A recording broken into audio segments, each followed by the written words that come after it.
Hello, students. Good morning, good afternoon, good evening.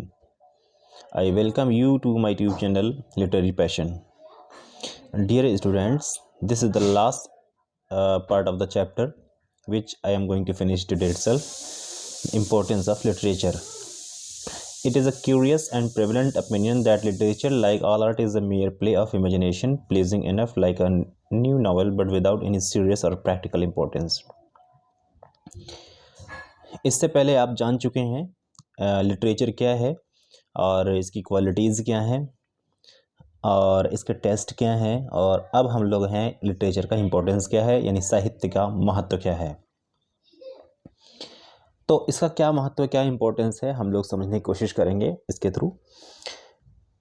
तो it is a curious का मतलब होता है जिज्ञासु या जानने की इच्छा को क्यूरियस कहते हैं। एंड प्रेवलेंट ओपिनियन, यानी कि ऐसे ओपिनियन जो प्रचलन में हो या फिर लोग जानते हों। ओपिनियन में का मतलब राय या मशवरा या विचार।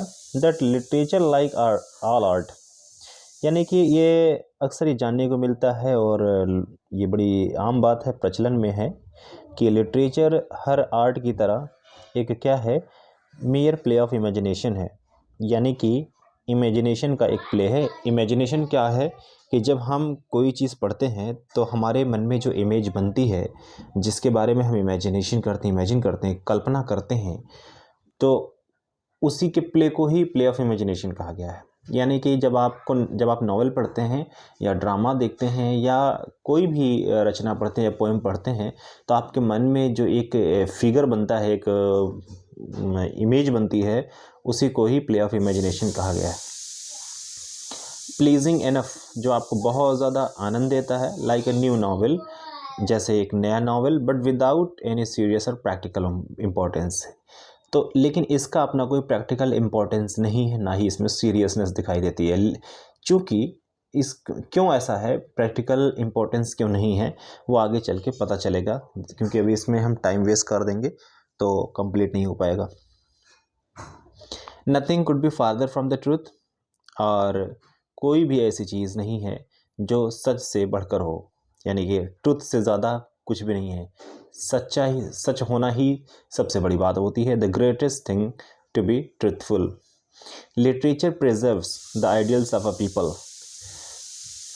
ये जो साहित्य होता है वो क्या करता है, वो किसी ethnic community of the people, या फिर यूँ कह लें कि किसी नेशन के रेस, ज़ात, कम्युनिटी, समुदाय, उन सब के आइडियल्स को, आइडियल्स का मतलब क्या होता है, हिंदी में से आदर्श या आइडियोलॉजी से ले सकते हैं, उनकी विचारधाराओं से ले सकते हैं, उनके लाइफ स्टाइल से ले सकते हैं। और इसमें देखिए आगे इसको क्लैरिफाई कर दिया गया है कि आइडियल्स कौन कौन से हैं। तो वो प्रेजर्व करता है, यानी लिटरेचर जो होता है वो ऐसे लोगों के आइडियल्स को प्रेजर्व करता है, यानी कि संरक्षित करता है, उसको बचाए रखता है। वो क्या क्या हैं, लव, फेथ, लव का मतलब मोहब्बत, प्यार, फेथ विश्वास या आस्था, ड्यूटी का मतलब कर्तव्य, फ्रेंडशिप दोस्ती, फ्रीडम आज़ादी, रेवरेंस उनकी श्रद्धा या विश्वास। तो ये सारे आइडियल्स हैं, ये क्या है, ह्यूमन लाइफ के पार्ट्स हैं। All the part of human life most worthy of preservation, यानी कि ये सारे ह्यूमन लाइफ के पार्ट्स हैं। कहीं ना कहीं ये सारी चीज़ें आपके ज़िंदगी में, हम सभी की ज़िंदगी में दिखाई देती हैं, और डेफिनेटली ये प्रिजर्वेशन के योग्य हैं, काबिल हैं, यानी कि हम इनका संरक्षण हमें करना चाहिए। और आज के ही परिप्रेक्ष्य पर्सपेक्टिव में देखें तो ऑथर्स क्या करते हैं, उनके किसी भी पर्सन को, जो ग्रेट पर्सन होते हैं, ग्रेट पर्सनैलिटीज़ होती हैं, उनके आइडियल्स को वो राइट करते हैं, लिखते हैं, और हमेशा के लिए वो प्रिजर्व हो जाता है।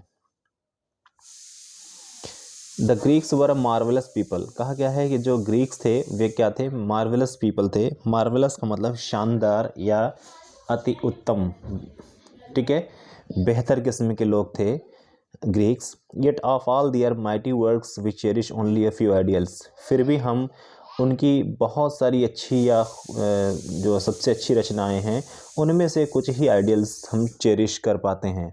चेरिश का मतलब संजोए रखना, और वो क्या है, ideals of beauty in perishable stone, और दूसरा है and ideals of truth in imperishable prose and poetry. यानी कि ग्रीक्स, अगर हम ग्रीक मैथोलॉजी या ग्रीक का कोई वर्क्स पढ़ते, कोई रचना पढ़ते हैं, तो हमें दो चीज़ें बेसिकली मालूम होती हैं। क्या वो है कि पत्थरों पर कार्विंग की गई या एम्बोजिंग की गई वो खूबसूरत चीज़ें जो उनकी मेमोरी को, उनके आइडियल्स को दर्शाती हैं। दूसरा तो ये है कि उनकी प्रोज़ और पोइट्री जब पढ़ेंगे तब वो दिखाई देगा कि उनकी वास्तव में सच्चाई के, उस ट्रुथ के क्या आइडियल्स हुआ करते थे। यानी कि सच्चाई के रास्ते पर चलने के लिए ऐसे वे कौन कौन से नॉर्म्स और मानक का पालन किया करते थे। तो वो चीज़ें जो है प्रोज़ एंड पोइट्री में है, जो कि इम्पेरिशेबल है, यानी कि जिसका नष्ट होना मुमकिन नहीं है। क्योंकि पन्नों को तो नष्ट किया जा सकता है, पर उनकी पोइट्री को नष्ट नहीं किया जा सकता है। और पेरिशेबल स्टोन का मतलब, अब यहाँ पर जो स्टोन वर्ड है, ये टूट सकता है, बिखर सकता है और फिर दोबारा नहीं भी मिल सकता है। अब आगे देखें, it was simply the ideals of the Greeks and Hebrews and Romans preserved in their literature, which made them what they were and which determined their value to future generations. यहाँ पर कहा गया सिंपली ग्रीक्स, हिब्रूज और Romans के ideals हुआ करते थे। Greeks आप जानते हैं ग्रीस से है। हिब्रूज क्या है? हिब्रूज जो इज़राइल है, इज़राइल वाले इलाके को हिब्रूज कहा गया है। और रोमन्स इटली में एक शहर है जिसका नाम है रोम, तो वहाँ के लोगों को रोमन्स कहा जाता है। तो ग्रीस, हिब्रूज एंड रोमन्स, इन सब की जो आइडियल्स थे, इनको लिटरेचर में प्रिजर्व कर दिया गया है, मतलब संरक्षित कर दिया गया है। और यही चीज़ें, यही आइडियल्स हैं जो उन्हें डिफ़ाइन करती हैं कि वे क्या थे, और उनकी फ्यूचर जनरेशंस में, उनके आने वाली पीढ़ी में उनकी क्या वैल्यू है, ये चीज़ें डिटरमिन करती हैं। यानी कि जो रचनाएं हैं, जो लिखित रूप से जो प्रिजर्व की गई हैं, वो डिफ़ाइन करती हैं कि उनकी वैल्यू क्या थी और वे, उनके आइडियल्स क्या थे, वे कैसा सोचते थे, उनकी लाइफ स्टाइल क्या थी, उनके वैल्यूज़ देखने को मिलती हैं। और आगे फ्यूचर जनरेशंस में भी लोग देख सकते हैं। आगे लिखा है, our democracy the boast of all English speaking nations is a dream, not the doubtful of sometimes disheartening spectacle present in our legislative halls. यहाँ पर विलियम जोसेफ लॉन्ग ने अपने ब्रिटिश नेशन इंग्लैंड के डेमोक्रेसी के बारे में थोड़ा बताया है कि जो हमारी डेमोक्रेसी है वो क्या है, boast of all English speaking Nations, मतलब जितने भी नेशंस हैं, राष्ट्र हैं, अंग्रेज़ी बोलने वाले राष्ट्र हैं, उनमें से क्या है, वो बेहद उत्तम बताया है कि बोस्ट जिस पे वो नाज करते हैं।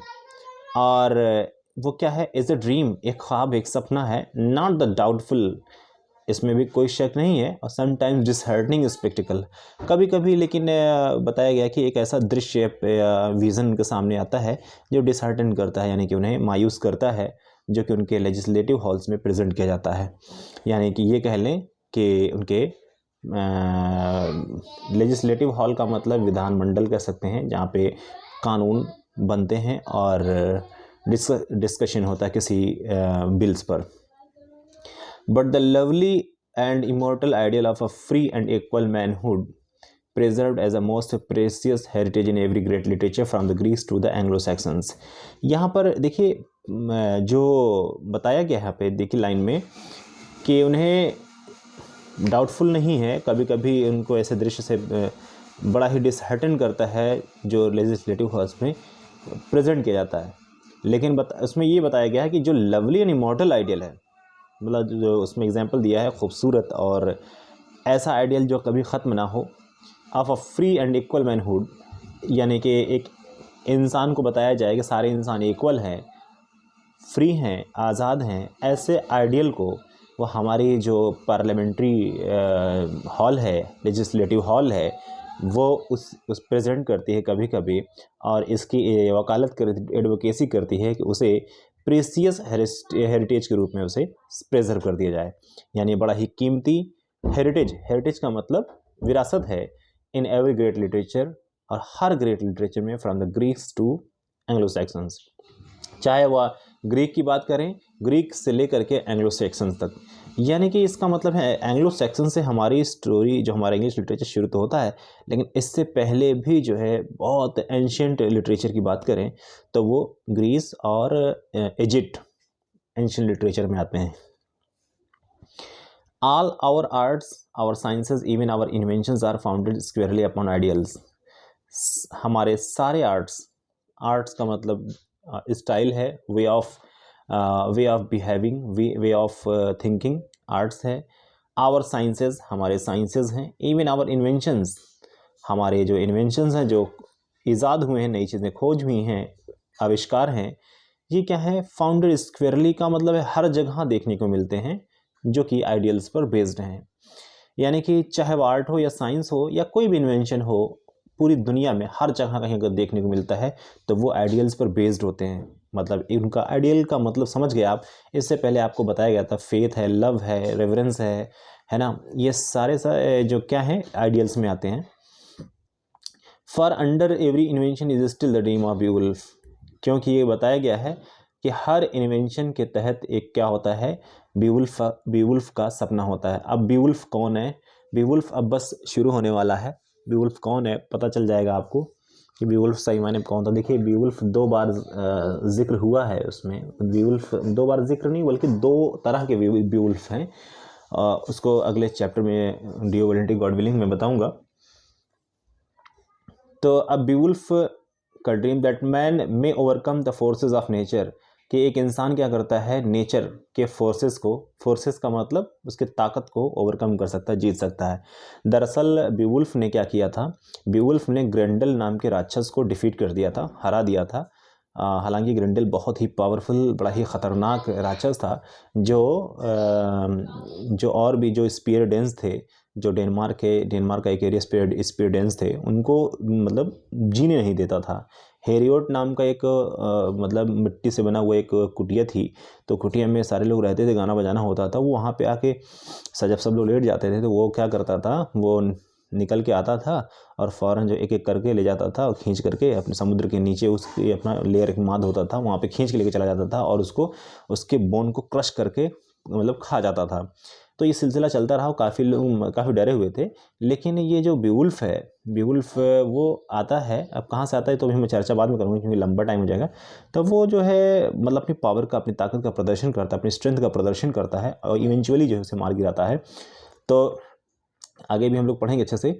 तो ये कहा गया है man may overcome the forces of nature. इसमें यही बताया गया है कि एक इंसान क्या करता है, फोर्सेस ऑफ नेचर को ओवरकम कर सकता है, जीत सकता है। And the foundation of all our science and discoveries is the immortal dream that man shall be as gods knowing good and evil. इसमें कहा गया कि जो हमारे साइंसेज हैं और डिस्कवरीज हैं, जो साइंस हो या विज्ञान हुए या फिर कोई खोज होती है, तो इनका जो फाउंडेशन है जहाँ से ये साइंसेस इमर्ज होती हैं या डिस्कवरीज इमर्ज होती हैं, ये क्या है कि इमॉर्टल ड्रीम है, जो ऐसा ख्वाब है जो ख़त्म नहीं होता। क्यों ऐसा कहा गया है? क्योंकि आप देखिए ज़रा, आप पीछे जाएंगे तो पता चलेगा कि बहुत सारी चीज़ें हमारे आज मॉडर्न एज में जो अवेलेबल हैं वो नहीं थी, लेकिन with the passage of time ये क्या है, ये धीरे धीरे ईजाद होती चली गई। और इसका भी कोई भरोसा नहीं अभी कितनी तरह की और कौन कौन सी चीज़ें ईजाद होंगी, आविष्कार होंगे। इसलिए इसे इमॉर्टल ड्रीम कहा गया है। एक इंसान की जो ख्वाहिशें होती हैं वो इमॉर्टल इस ड्रीम इसलिए कर दिया गया कि अभी बहुत सारी चीज़ें ईजाद होनी है। हमारा जो सपना, हमारा जो ख्वाब है, हमारी जो ख्वाहिशें हैं वो क्या है, अनलिमिटेड है। That man shall be as gods, और एक इंसान जो होगा वो किसकी तरह होगा, गॉड्स की तरह। वो समझ सकेगा कि क्या अच्छा है क्या बुरा है। इन अ वर्ड, आगे चलते हैं। In a word, our whole civilization, our freedom, our progress, our homes, our religion rest solidly upon ideals for their foundation। अब देखिए बताया गया है कि साइंस की डिस्कवरीज, इन साइंसेज और डिस्कवरीज के लिए एक फाउंडेशन होता है।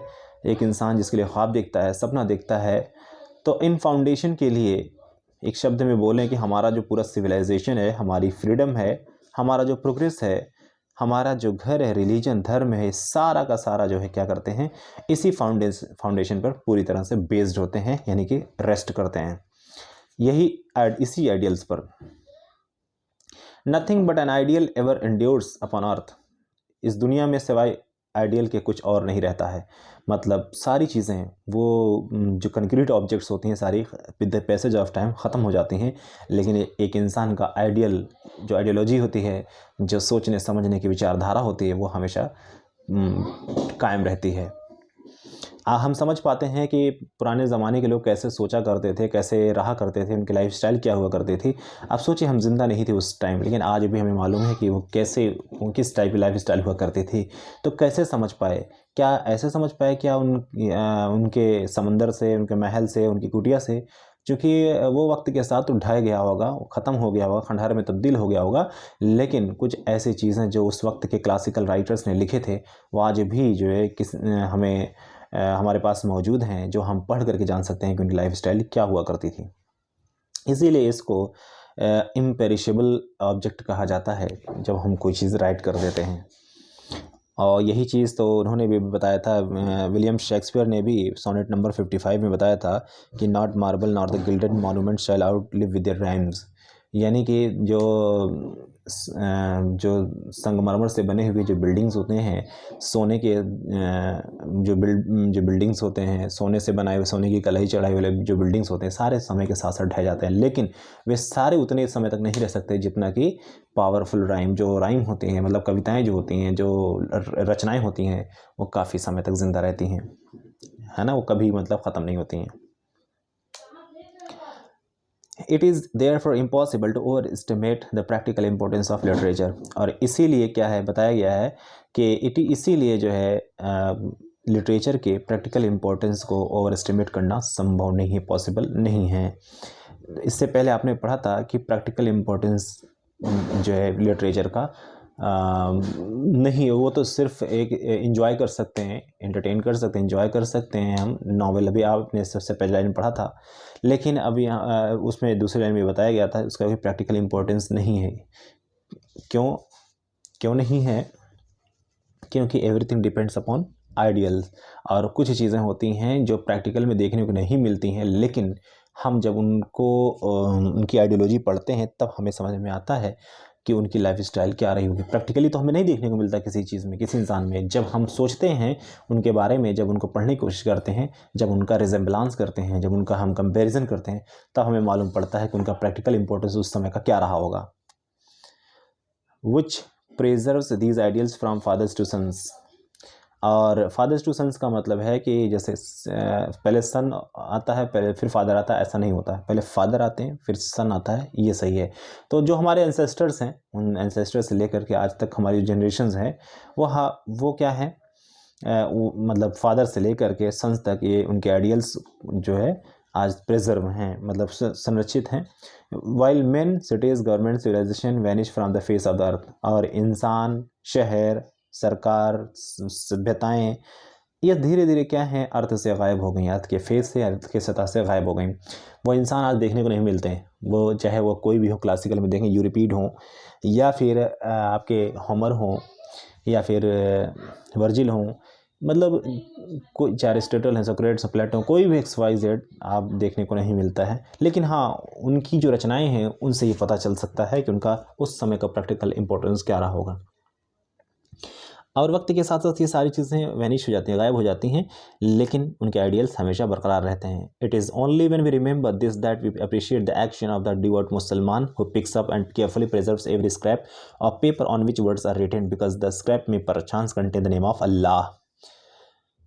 अब यहाँ पर देखिए एक बात कही गई है, आइडियल की बात कही गई है कि जब हम याद करें तो एक मुस्लिम जो भक्त होता है, मुसलमान जो एक भक्त होता है, यानी कि गॉड को मानने वाला, अल्लाह को मानने वाला, उसको अगर एक पेपर का मतलब ख़राब टुकड़ा कहीं फेंका हुआ मिल जाए, सिर्फ उस पर अल्लाह लिखा हो, तो वो इसकी मतलब उसके डिवोशन को इस तरह से ले सकते हैं जो कि वह पेपर स्क्रैप, ख़राब हो चुका है पेपर, लेकिन वह उसे उठा लेगा, पिकअप कर लेगा और उसे संरक्षित कर लेगा, बचा के रख लेगा, कहीं ऐसा ना हो कि डिस्ट्रॉय हो जाए, उससे बहुत बड़ी ख़ता और गलती हो जाए। चाहे तो मुझे लगता है जैसे एक मुसलमान जो होता है वो अल्लाह वर्ड लिखे जाने की वजह से उस ख़राब पड़े पेपर को उठा करके बचा के रख लेता है, क्योंकि उसके पीछे एक आइडियल छिपा हुआ है। आइडियल वो क्या है? फियर है, रेवरेंस टू गॉड है, जो कि आपने आइडियल्स में पढ़ा हुआ है। तो आइडियल्स क्या क्या होते हैं, जैसे इससे पहले आपने पढ़ा, फेथ होते हैं, लव होते हैं और रेवरेंस होते हैं, है ना। ये सारे क्या हैं, आइडियल्स होते हैं। तो उन्हीं आइडियल्स में से एक है रेवरेंस टू गॉड और फियर। ये आइडियोलॉजी है, ये आइडियल्स हैं जिसको एक मुसलमान फॉलो कर रहा है। हालांकि पेपर ख़राब है, लेकिन सिर्फ अल्लाह से एक डर, एक श्रद्धा होने के नाते जो है वह उस पेपर को बचा के रखता है। And the idea is to enormously important to be neglected और लॉस्ट। और एक इंसान के लिए वो आइडियल बहुत ज़्यादा इंपॉर्टेंट हो जाता है कि उसे नेग्लेक्ट कर दे या फिर लॉस कर दे। मतलब नेग्लेक्ट का मतलब इग्नोर कर देना और लॉस का मतलब खो देना। जैसे अगर वो उस मुसलमान ने अपने आइडियल्स को पहचाना नहीं होता तो शायद उस स्क्रैप बुक पर लिखे हुए अल्लाह को भी वो भूल जाता है, तब वो आइडियल्स नहीं रह पाते, या तो नेग्लेक्ट कर दे या तो लॉस्ट कर दे। लेकिन वो कहीं ना कहीं किसी न किसी रूप में इन चीज़ों को प्रिजर्व रखता है, आइडियल्स को प्रिजर्व रखता है, यानी कि मोहब्बत है, जैसे आपने पढ़ा ना। तो उस जो फेथ है कैसे कंटेन करता है, फेथ को कैसे वो सस्टेन करता है, फेथ को कैसे वो बचाए रखता है, मेंटेन किए रहता है, ये चीज़ आप एक सीरीज ऑफ एक्शन के थ्रू समझ सकते हैं। नेक्स्ट देखते हैं। वीडियो तो लगता है लंबी हो जाएगी, बहुत ज़्यादा तो नहीं है, मुझे लगता है इसी पे फिनिश कर देना चाहिए मुझे। मैं नेक्स्ट में ये एक्सप्लेन कर दूंगा नेक्स्ट वीडियो बना करके। अब मैं इतने फिनिश करता हूँ, ठीक है। Thank you for watching this video, see you again in the next video.